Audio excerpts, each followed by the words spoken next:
The Game Boy Advance.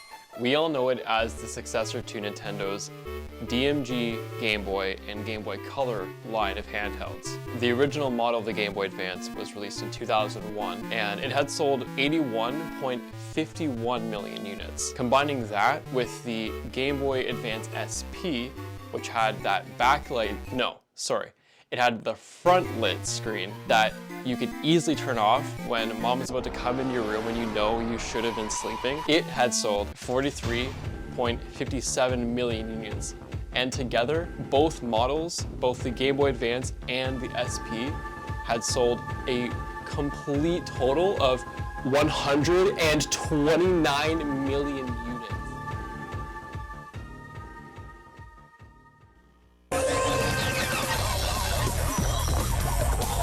New Game Boy Advance SP, featuring a luminous screen so you can even play in the dark. The Game Boy Advance, especially the SP, had always had this soft spot in my heart. It will forever live rent-free in my head until the end of time. Do I care that it never pays rent or does anything around the house? I actually, yeah, dude. If you don't start contributing to this house, I will sit you down and teach you what it's like to be a contributing member of society. You got that, Game Boy? When I think about Nintendo, I think about the fun that I've had over the years of my life becoming immersed into these worlds where they were just sparkling with detail everywhere that you went. Especially the Nintendo developed games, obviously. They're filled with secrets everywhere, where if you just went a little bit further off the road and opened that one door that you didn't think that you wanted to open in the first place, you would find this crazy secret that just blew your mind and made you think about how you didn't want to go outside ever again. I'm a gamer. And something that really touches me the most, especially with how much I love music, is all the sound effects sprinkled everywhere around all of these games, where whenever you hear them, you're immediately brought back to when you were 10 years old and your mom did everything for you, made you breakfast, lunch, and dinner. You're basically a little baby.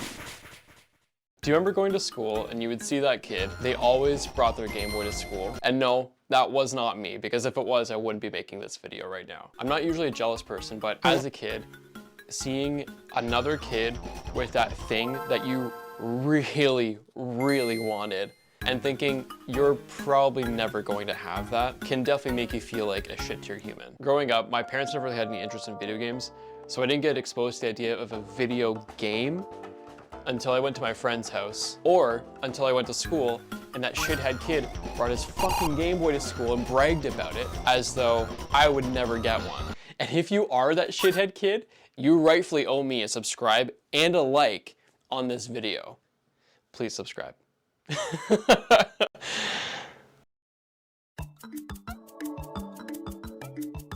When I did have those special moments of experiencing these compact worlds that you could just fit into your pocket when you were done, it sparked a sense of joy that I knew that I needed to take home with me. As a kid, my best friend and I used to have these scheduled weekly hangouts where at the end, we would trade toys. He had a Game Boy Advance, the original one, and I always wanted to ask to take it home, but I knew that would never happen.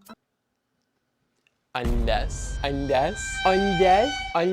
ooh. Fuck, I hate myself. I remember asking my parents for a Game Boy that I could have to myself. They would tell me that I already had a Game Boy at home. Do you want to know what that Game Boy at home actually was?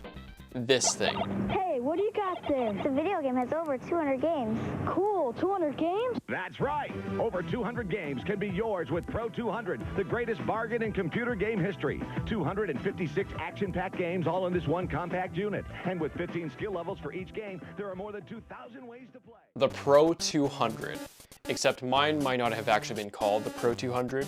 It was that kind of product where people would buy them in a wholesale amount and just put their own name on it. I'm pretty sure mine was actually called something like 50,001. Honestly, I'm not really sure how Nintendo could compete with this thing. And I know you've seen one of these before. They're kind of like those Tiger Electronic games that were really popular back in the 80s and 90s, where it was a very basic, stripped down game that did almost like next to nothing. That's how bad they were. Except this had a collection of original games. I don't think anybody who actually plays video games or calls himself a gamer has never put up with something like this before having the real thing. The first step to accepting that you're just as bad as any other sweaty, stinky, mom's basement dwelling gamer is accepting that you had to put up with this. I think I did actually have some fun with these gray ass cheeks though. It featured games such as Tetris, but not real Tetris though. Come on. Space Invaders, but not real Space Invaders. It even had some original games like Car Race, Boxing, Shooting Bricks, Fire Tank Attack. I don't fucking know, dude. I don't know. Whatever. Oh yeah, and who could forget those cool graphics and awesome sound effects? Yes! Oh yes. And it had a built-in calculator. Yes, oh my God. It had a built-in calculator and you could like take it to school and brag about how cool you were, that you could like do calculations and then play a game at the same time. So fucking sick. Looking back, these are just mobile games before mobile games knew that they were developed into a shitty app that took up space in your phone that you had to delete just to take another totally cute photo of your cat. For my first home console, I was lucky enough to be passed down a PlayStation 1 from my uncle with a few games like Spider-Man and Mega Man X4, but I had to share those games with my sisters, and that was gross and icky. If you were to ask me what my first love in the video game world would be, I would definitely tell you that it's the PlayStation 1. It had so many introductory games that a young audience could easily get into at a already good time to be into video games. It had Spyro, it had Crash, but it also had those edgy adult titles that you always secretly wanted but knew that your parents loved you way too much to get. And it wasn't until I got my hands on my very own, my very first Game Boy Advance SP. Let's fucking go, dude. This is when my life got so much better. Unfortunately, this very Game Boy Advance SP was not the one that began my origin story, as some might call it. But it was the beginning of a whole new world. No longer did I have to beg my sisters to get off the PlayStation, or be tied to my TV with my PlayStation with a copy of Mega Man X4 playing the exact same level over and over and over and over and over and over and over and over and over because my uncle didn't give me a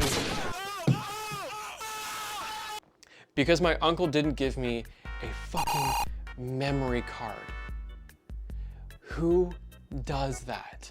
I believe it had to have been about maybe 2004, maybe 2005, where I asked everybody in my family for money for Christmas that year, and they knew exactly what I wanted, this thing. I knew that it was a big request to ask my parents for a whole ass Game Boy, when my family was usually pretty tight on cash, but it happened. The fact that 11, 12-year-old me walked into the Walmart, put out all this cash on the cash register, and brought home my brand new Game Boy was a special feeling I will never forget. I remember that it came with this game, and then that same year for Christmas, I got this game because my mom, I mean Santa, knew that I loved to. Well, that Yu-Gi-Oh game was actually a lot of fun, and I did end up sinking a lot of time into it. I knew in the back of my head that I wanted one of these. That's right, Pokemon Ruby, Sapphire, and Emerald. I think it was just after getting my first Game Boy Advance. That Christmas, around that time, my grandparents gifted me this. And somehow I vaguely remember putting this green cartridge into my fresh Game Boy Advance SP for the first time and selecting new game. And it wasn't until that day that I learned how to set a clock for the first time, and I still did it wrong. And from that point forward, this game and this Game Boy never left my side. Unless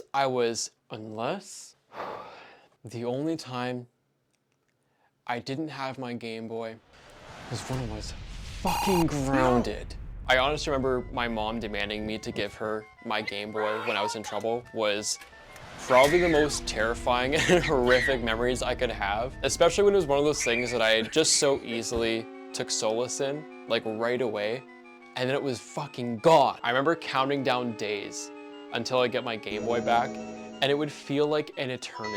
And then by the time I would actually go back to my Pokemon Emerald save, I had no idea where I was, no idea what I was supposed to be doing, and that clock was still wrong.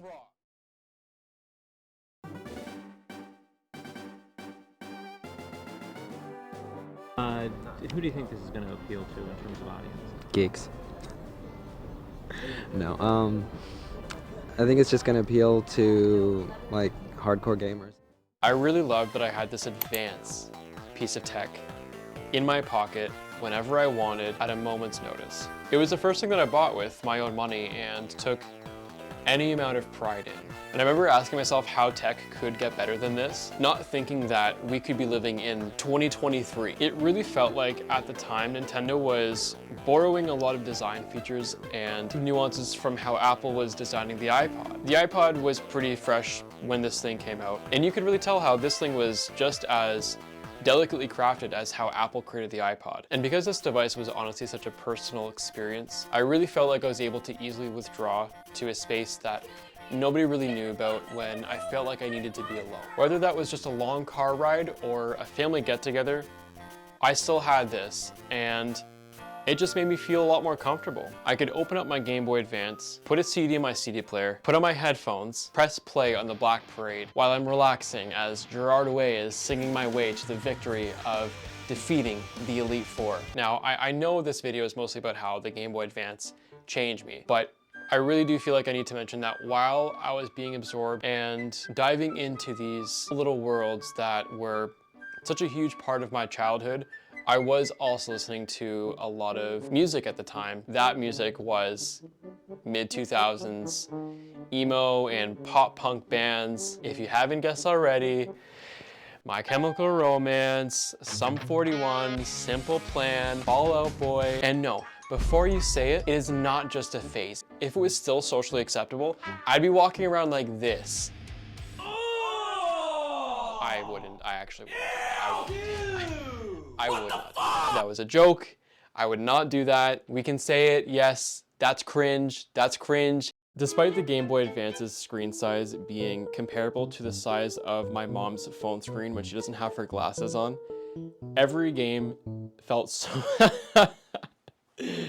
Fuck. Every game felt so much bigger than it actually was. And when you had almost countless amounts of games, it really felt like you had so many options and would never run out of games to play. On the topic of the games that you did have, you had action-adventure games like Legend of Zelda, Minish Cap, Link to the Past, Spyro, Crash. You had platformers like Castlevania, Mario remakes, Mega Man Zero series, which is such a good series. A couple of Bionicle games, which, you know, that was my shit. A huge list of RPGs, lots of diversity here. We've got Pokemon, Fire Red, Leaf Green, Ruby, Sapphire, Emerald, Pokemon Red Rescue Team, lots of diversity. It's safe to say that there's no shortage of games on this console, but do you want to know where Nintendo really came in clutch with the Game Boy Advance? Was when they added backwards compatibility. While my first exposure to the Pokemon line of games wasn't until Generation 3, I could have completely missed out on the birthplace of Pokemon with Generation 1. Whoa, okay, hold on. He's still talking about Pokemon? How many times is it now? Listen, if he keeps talking about Pokemon in this video, blast him in the comments. He does not need to be talking this much about Pokemon. He's got to know this is a child's game, right? Honestly, I'm done. This is... Without backwards compatibility, I wouldn't have had the chance to buy that copy of Pokemon Yellow from the kid across the street that had the scratched off label I paid only $5 for. That's right, for the price of a footlong back in 2008, I had the pleasure of experiencing this for the first time. The pleasure of a crunchy, compressed audio clip of Pikachu screaming its name, followed by another ear-piercing scream as you enter the continue screen. Having the opportunity to play these older Pokemon games on the same Game Boy Advance that I had purchased made me feel like there were so many opportunities that I could dive into, until I realized that I was Pokemon obsessed. All I wanted to do was play Pokemon, play with Pokemon toys. Me and my best friend thought that if we were to take a Pokemon card and give ourselves a paper cut, that Pokemon would come to life like some fucked up black magic blood ritual. I did eventually come to a point where I was feeling burnt out with playing Pokemon, so I would go back to playing my PlayStation, but I would never, ever feel desperate enough to go back to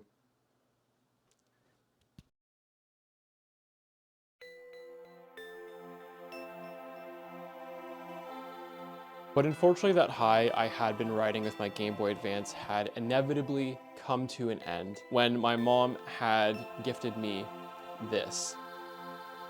I just have to reach for it. Give me 1 second.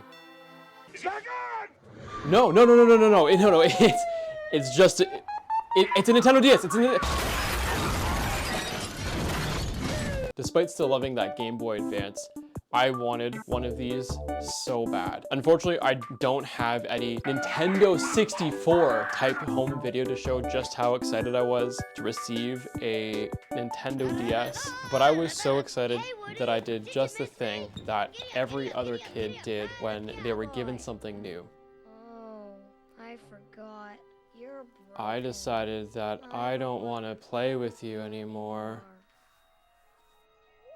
That's right, I was moving on. By this point, I was also a little bit older, and I felt like I wanted something more. Thankfully, with the Nintendo DS, I got just that. And that was in the form of 2 screens. 2 screens wasn't the only upgrade with the DS.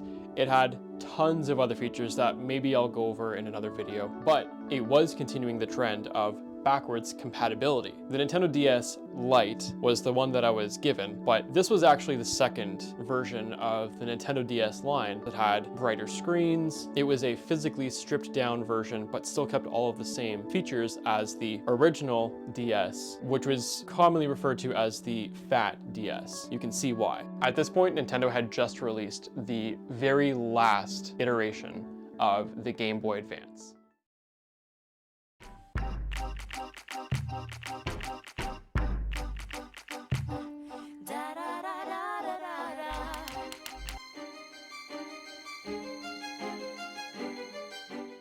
When these came out, nobody wanted them. I have a memory of being in a Zellers, and there were entire cabinets of Game Boy Micros that were all reduced to about half off. It was likely due to the fact that Nintendo had just released the Nintendo DS, and if you were to go into a store and see this console sitting on the shelf just beside the Nintendo DS, as a parent, you'd probably be confused and not know what this thing is, or see the Advance branding and think, well, doesn't that just play last generation's games? And if you thought that, you would think right. The reason why they were given the name Micro was because they were somehow smaller and more compact than the last 2 boys. Imagine this being the newborn baby in a now family of 3 kids, was basically given all of the brand new and perfected features from the last 2 kids, and it didn't even have to work for it. Super bright screen you could change at any time, a compact design, a headphone jack, a rechargeable battery, and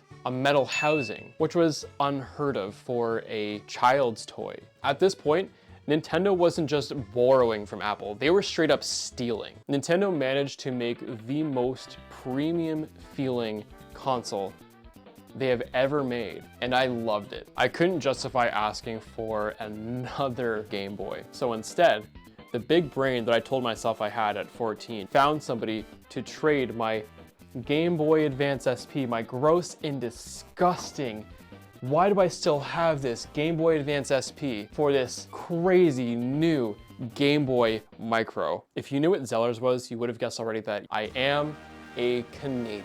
And in Canada, we have a ad listing website called Kijiji. It's kind of like Craigslist or Facebook Marketplace for all you Zoomers or 50-year-olds who still use Facebook. And while browsing Kijiji, I had discovered there was a Nintendo category. So I instinctively just went to it. And eventually I found a listing for a Game Boy Micro. But the special thing about this listing was that for whatever reason, the person who is trying to get rid of this Game Boy Micro wanted to trade a Game Boy Advance SP for their Game Boy Micro. And yes, I was more than willing to just give it away. I am not proud of this, and I think about this way too much as an adult to know that I will never give away any one of my Nintendo handhelds as long as I live. And that is why I have an obsession with collecting Nintendo handhelds, and it is not a problem. It's not at all a problem. And if you tell me to stop, I really still do love the Game Boy Micro. It was one of those things that Nintendo just threw at the wall, watched it slide down, and walked away. But that's okay though, because nobody liked them. And surely on the used market, they have to be just a couple of toonies, right? No. For some reason, these little Game Boys are some of the most prized possessions in some handheld collectors' collections. And I would be lying if I would say I am not in that category of collectors. I am not bragging, but I have 3 in my collection, and if you go take a look at current prices for these things, they're way too much money for what they do. Coming back to the original topic of this chapter, while I do regret giving away my cherished Game Boy Advance SP that I took everywhere with me, I do still love that I have this in my collection because it is a token of just that, the childhood that I gave away. Now, flash forward to me now being an adult. I will go over to my Game Boy shelf, I'll pick up a Game Boy, I'll pop in a game that I loved as a kid, and I don't have to wait for loading times or downloading or installing of a game. I just start playing, and in that moment, I immediately feel like I have that childhood back. I feel like it's very important to bring yourself back to a headspace where you're ignorant to the pain and suffering of adult life. That isn't to say that you should stay there, but sometimes it's very helpful to remind yourself that maybe something isn't as painful or stressful as you make it out to be. Especially when there's so many responsibilities and struggles as an adult that nobody can really prepare you for, but are always working against you. So yes, the Game Boy Advance SP was something and still is something that adds value to my life. While it is not the only thing that has shaped me into the person that I am now, it definitely was something that changed my course of life. I know it's dramatic, but I don't know where I would be if I did not have this in my life. But that is all. This is my story of how the Game Boy Advance has changed me. Thank you for watching.